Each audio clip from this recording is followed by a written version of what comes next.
Melanesean Nightmare. The new Japanese target, Port Moresby, only 300 miles north of Australia, key to a vast strategic area. Daily come the bombers, daily comes destruction. Port Moresby blocks Japan's complete control of New Guinea, of Australia. It must be smashed. It must be taken.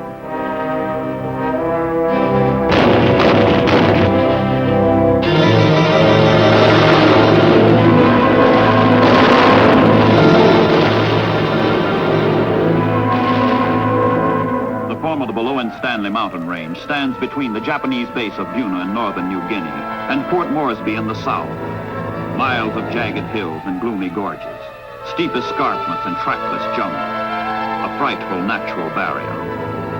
But in July 1942, the Japanese began to move over the mountains. In their earlier amphibious attempt to take Port Moresby, they were turned back by the United States Navy at the Battle of the Coral Sea. Now the Japanese are forced into an overland trek of 1,000 man-killing miles to reach their target.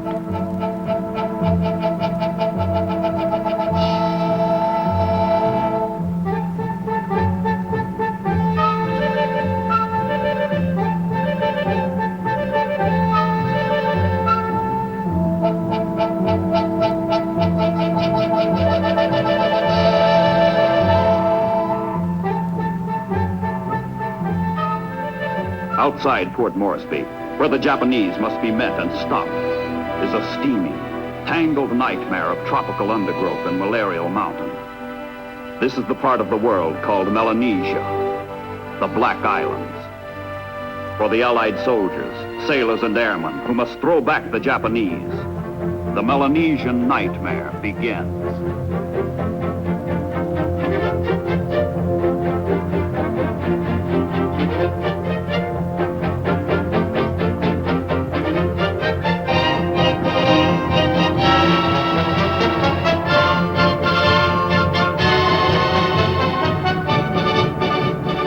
Papuan guides thread the troops through the jungle labyrinth. Australian infantry has stopped the Japanese a scant 30 miles from Port Moresby. Now it is the Allies who must advance through tortuous New Guinea, against a foe fiercely resisting.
Months of bitter, brutal combat. But the Allies push inexorably forward into the strategic Dobodura Plain with its vital airstrip, only 6 miles from New Guinea's north coast.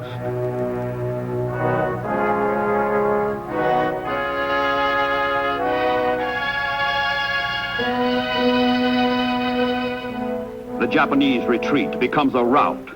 Enemy garrisons give up Buna, Gona, Sanananda, North Coast bases that will serve as stepping stones for future Allied advance. For both sides, the campaign has been a horror of death, wounds, disease.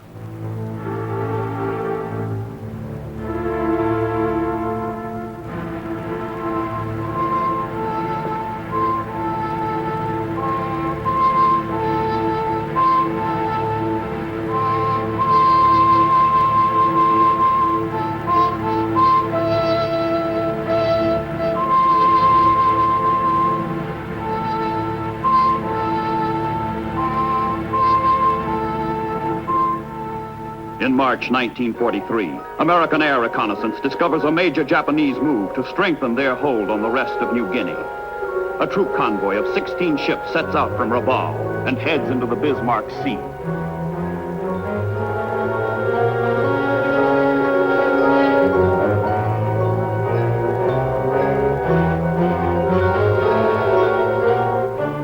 Dispatches come indicating 8 enemy troop transports and 8 destroyers on the way. Allied airmen make ready to nullify the Japanese threat with every available plane, bomb, bullet.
Battle of the Bismarck Sea is a major victory of planes over ships.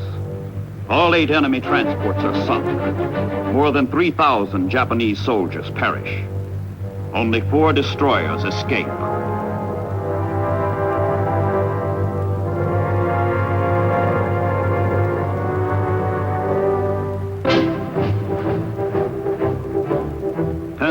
Miles from the Bismarck Sea. Throughout the United States, shipyards are building a new amphibious navy and strange new ships called LSTs, landing ship tanks. These will change the pattern of war. The Second World War has evolved into the first great amphibious conflict in history, and landing craft take priority over destroyers, carriers, and everything else. Down the rivers of the United States, into the oceans of the world, plod the LSTs.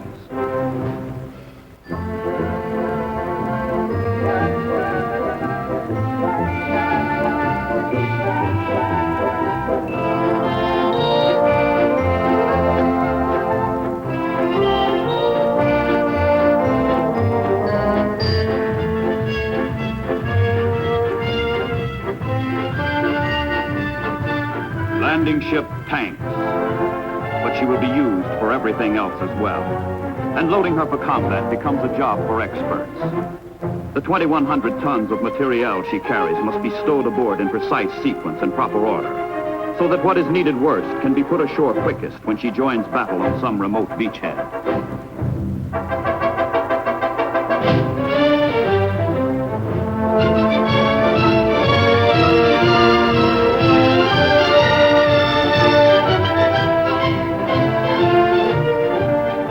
Throughout Australia, throughout the Southwest Pacific, the Allies shift from dogged defense to spirited assault.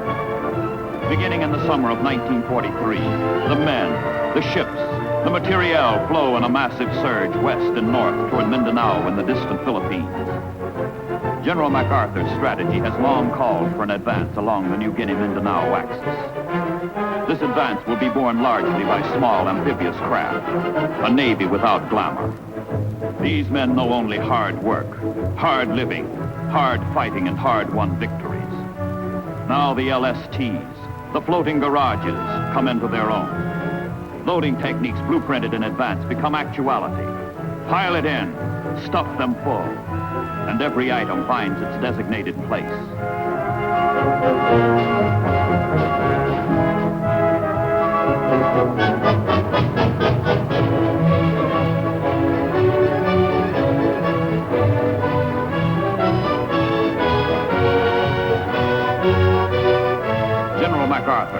Supreme Commander, Southwest Pacific Area, accompanies the assault troops with Rear Admiral Barbie, commander of the 7th Amphibious Force. I shall return, MacArthur has said, referring to the Philippines, but fulfillment has seemed remote. Now the return begins. From Sydney, from Brisbane, into the Coral Sea, into the Bismarck Sea, along the northern New Guinea coast, move the Allied armies and navies.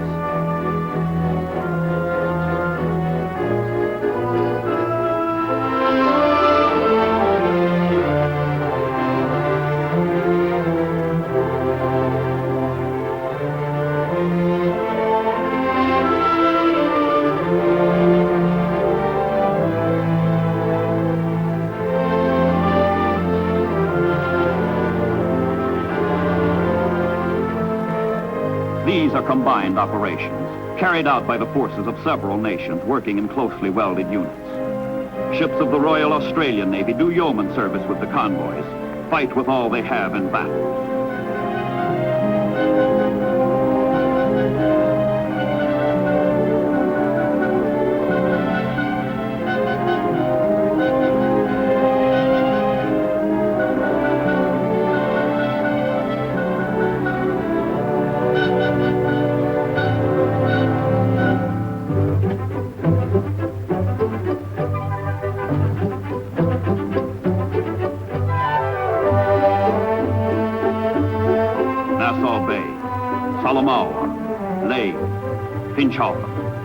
Saidor.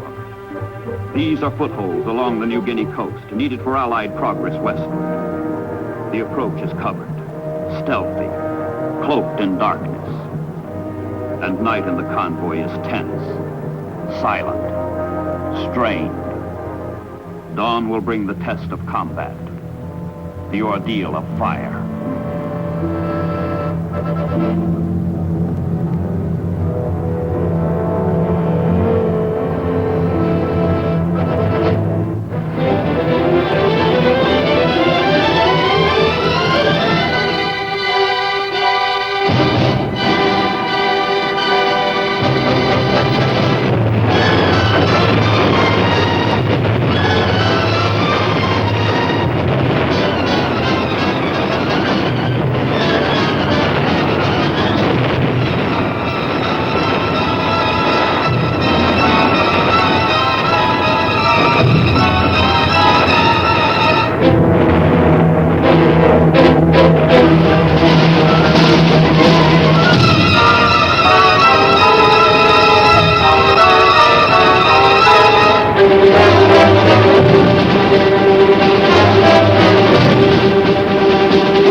Resist with fortitude, fury, determination. Cut off from their bases, with retreat impossible, they fight the losing battle for New Guinea.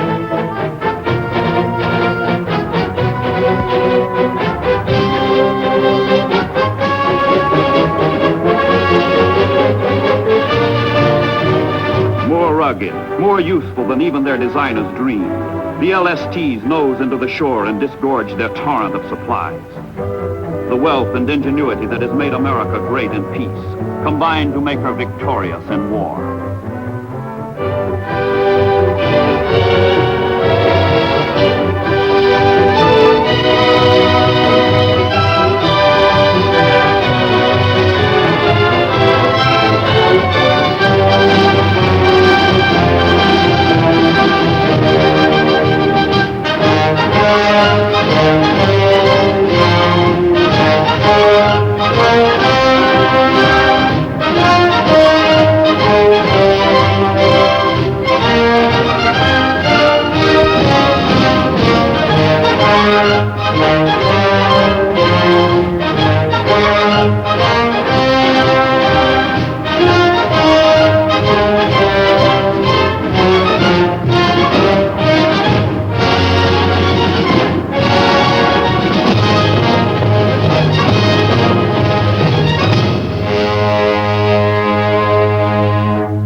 in one of his rare promises to his emperor, Dictator Tojo has promised to stop the enemy's westward movement. The Imperial Japanese command, having lost the initiative, falls back on the tenacity of the foot soldier. All the strength that can be spared from other theaters is mustered to hold Western New Guinea for the Empire.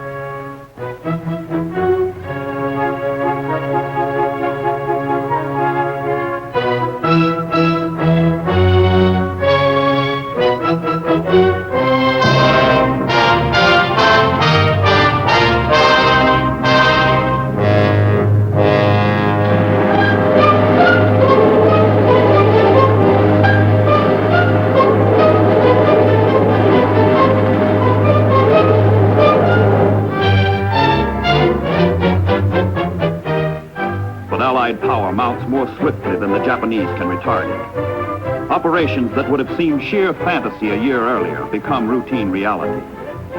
The inland village of Nadza, which commands an escape route for the Japanese and boasts a usable airstrip, is the target. 300 planes from fields at Port Moresby and Dobadura will lift 1,700 paratroopers, the Pacific's most spectacular airborne assault.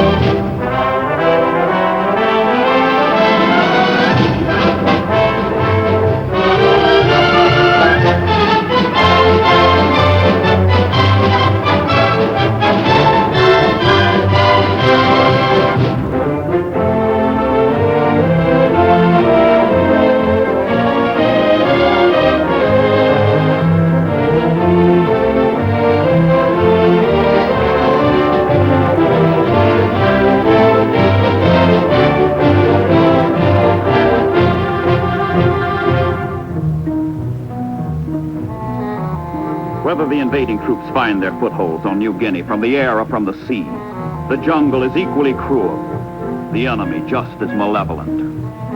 But the Allied infantry learns what the Marines have proved on Guadalcanal. Skill, courage, and superior equipment defeat the Japanese.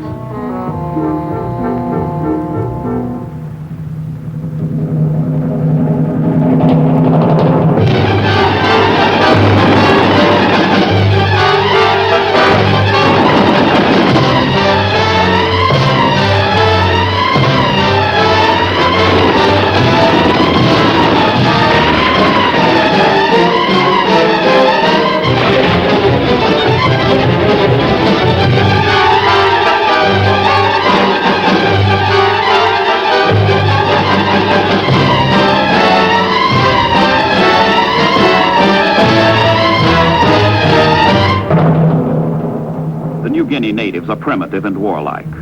Headhunting and sorcery are part of their lives. But an enlightened colonial administration has won their loyalty. As pathfinders and guides, they lead Allied patrols through secret trails, bring up mail and supplies, and help maintain isolated outposts deep in the jungle.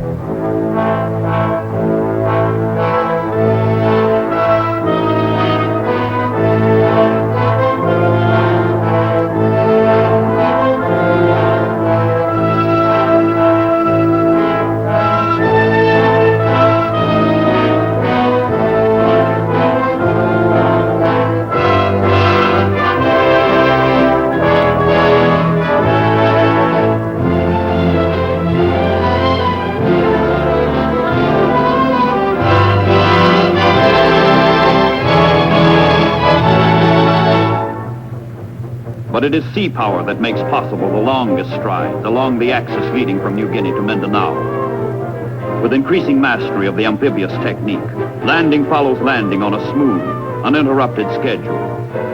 Over a period of 18 months, the Allies average a new landing every 35 days. And each new foothold is converted into a staging area for the next leap along the New Guinea coast.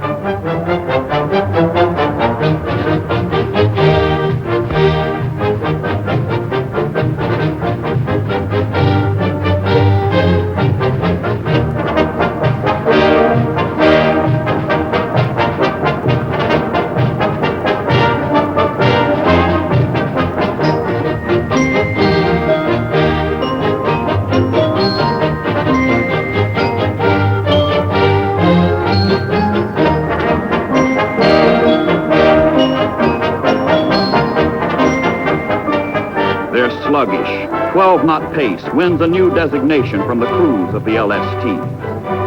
Large, slow targets. But they get there. They deliver their goods, their punch.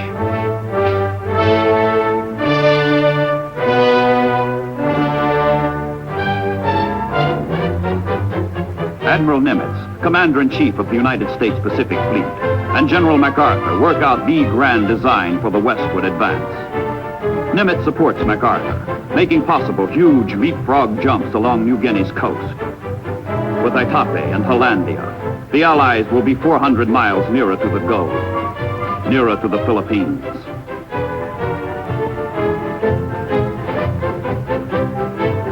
Carriers support the Hollandia operation, which is beyond the reach of land-based planes. The enemy is taken by surprise. The fine anchorage of Humboldt Bay and 3 airstrips are wrested from the Japanese.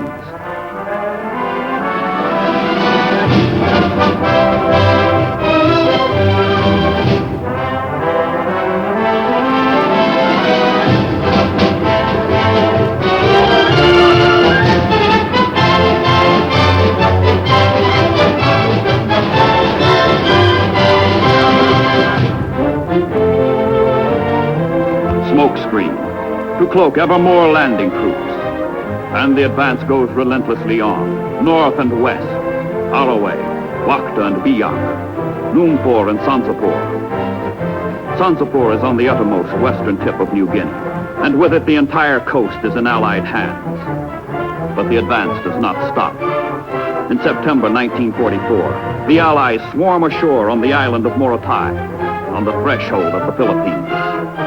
More than 135,000 enemy troops have been bypassed, cut off without hope of rescue.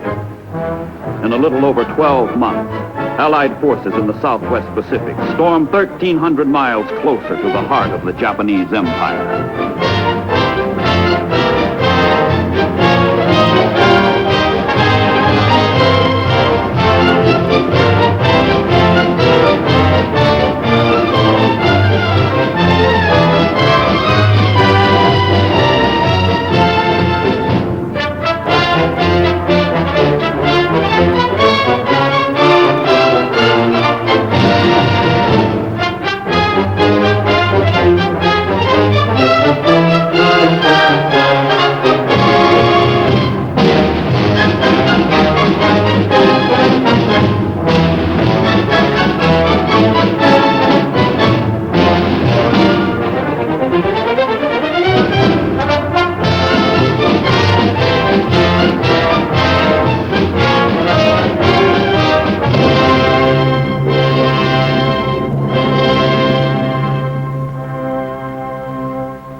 Death, these brave men know thy sting.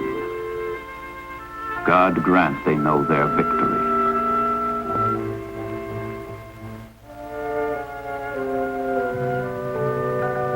In Tokyo, throughout Japan, a weird, an unreal atmosphere of victory and invincibility still prevails.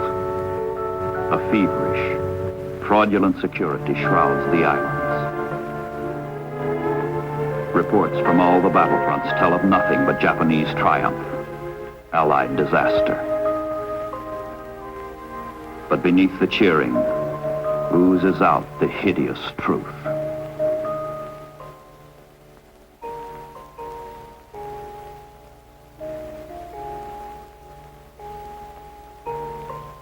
Back from the battlefronts come the white boxes with the ashes of the dead, the fallen. Welcome home, young man. You were ours, and they took you away. You are no more. Suns may set and rise, but you must sleep on during one never-ending night.